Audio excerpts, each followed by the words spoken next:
The Paint Foundation is a 501c3 organization that collaborates with the global paints and raw materials industries to provide the opportunity of circular world economics with the donations of excess paints, materials, and equipment. The foundation provides a wider spectrum of value in environmentalism by recycling and globally offering remanufactured paint products.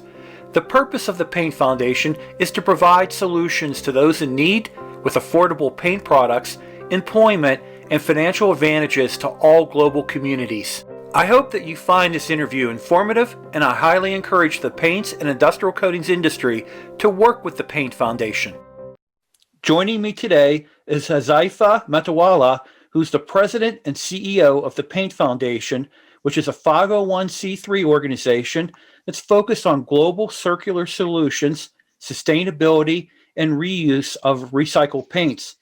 Hi, Huzaifa, could you please cover in more detail on the mission and the purpose of the Paint Foundation? Yes, thank you, Jim, for the opportunity today for the interview. Paint Foundation is a non-profit 501c3, and we have formed this particular foundation in order to bring the unusable, the non-saleable, the off-spec, and some of the categories from the waste into the circular economy, into reuse, recycling, sustainable circular economy with the paint industry. So, I had a chance to take a look at your website, which I will link in the video description and provide other information and detail on how to do contacts and everything like that. But, when I looked at your website, I saw it was a really great mission and a purpose for the foundation that it does serve the global community. How does the program work? So, what happens in this, Jim? We work with the paint manufacturers, paint raw material manufacturers, paint chain of stores, and industries dealing with the paint off specs and paint waste. We take the material X warehouses, X locations from these locations, and we bring it to our facilities and we recycle and we reuse them into our batches of production.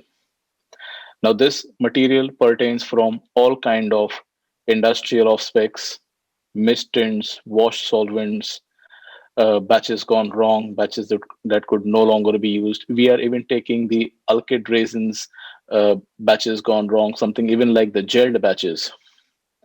So we are able to take these kind of things and we reuse it into the circular economy.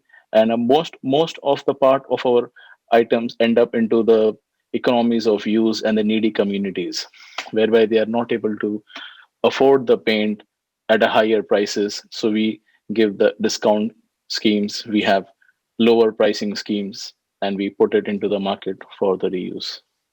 So, Huzaifa, your family has generational experience and commitment working in the paints industry. Could you share your family and your story with the viewers? Yeah.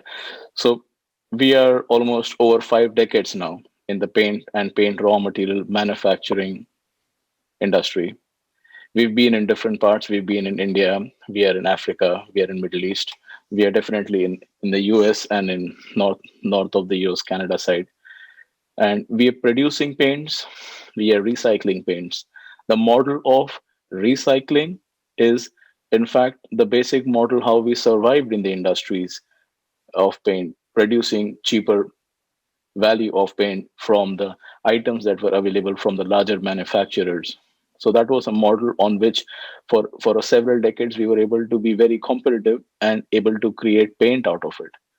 So given a fact that we were able to do that, eventually turned out to be the necessity of these times, that we perhaps now need more companies to be coming forward and doing the kind of work that we do, so that paint doesn't end up into the waste stream or a land burial or a fuel blending, and where it has a definitely better option, where the pigments are concerned, the resins are concerned, the metallic dryers are concerned, which do not burn, could be better utilized into the paint recycling processes. And it is a huge amount of resources, energy, and manpower and labor involved in extracting those items from the oceans, from the land, from the trees, from the minerals.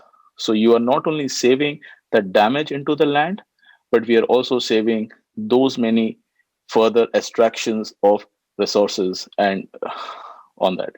I have something very, very interesting.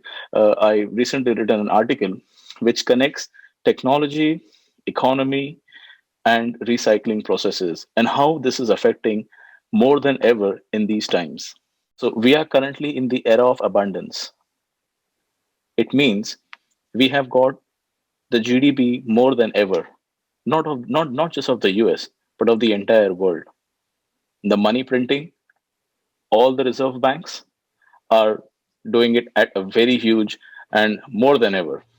The amount of not just the American dollar, but the American dollar, the euro, the yen, the rupees, everything, that money is too much in the market because it is not backed by anything. This economic concept is a fiat economy. And under these circumstances, there is an unlimited power with that money to purchase things. And with the technological and the digital era that we are currently living in, it is so easy to exploit the resources and produce enormous amount of items from different things. Now, having said that, it is the responsibility of the manufacturing sector to cut down and have proper sustainable projects in place so that you do not end up extracting more than you need. And we will be coming into that phase very, very soon. And it is not just the economist now that will be playing a very important part in this process, but also the ecologist and the recyclist and the environmentalist who should be uh, who should be participating even more in making the corrections of exploitation of the resources due to the era of abundance and unlimited money and the technological abundance that we are currently living in. Very interesting. This has been a very a great conversation that we're having. In closing out our interview, is there anything that we didn't cover that you'd want to leave with the viewers? Yeah, definitely, Jim. What we are trying to currently come up with more and more programs. As a matter of fact, we are very soon launching perhaps one of the largest paint donation drive. This is about 1 million liters of paint donation. So the Paint Foundation will produce and donate 1 million liters of paint, benefiting the donors with 501c3 contributions with what they make. And for every dollar contributed, the Paint Foundation will donate $16 of the market value of paint. Now this is extremely interesting, and this is the new paint. This is not the recycled paint, and these paints will end up into the needy communities in Africa and those locations, and people will be able to have a benefit of this. That's a great way for the coating manufacturers, the paint manufacturers, to give back to the global community. I commend the Paint Foundation for taking on this initiative and all the work that you do globally related to not only the recycled paints, but in this case with the new paints as well. What a great mission that you guys do, and you really benefit a lot of people globally. Thank you very much for this opportunity to have a conversation with you today. Thank you, Jim. It's a pleasure being on your show. Thank you very much. Perfect. And as I said, I will definitely have contact information in the video description, links to the Paint Foundation, and also other information that's available on their site regarding the ability for people to donate, and then the tax advantages too of donating materials to the Paint Foundation. Thank you very much. Have a great day. Thank you so much, Jim. Please like and share this video. And if you're not a subscriber to my channel, please subscribe. It's easy. All you need is a Gmail or Google account and hit the subscribe icon. And remember to set the notification bell to all so that you won't miss any of my new content.